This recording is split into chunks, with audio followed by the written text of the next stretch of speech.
สิ่งขวางกั้นวิปัสสนา กามรติวิปัสสนานะพิรติภูปิปาสาอาสัปปายาหาโรพิรุมาโนทีนังมิทังวิจิกิจฉากุกุจจังอุปัชชติ สิ่งขวางกั้นวิปัสสนา10ประการได้แก่ 1. ความยินดีในกามคุณ5 2. ความไม่อภิรมย์ในการเจริญวิปัสสนา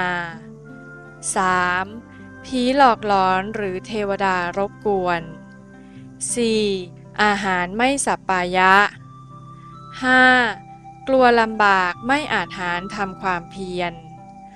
6. มีมานะเย่อหยิ่ง 7. เกียจคร้าน 8. มักมากในการนอน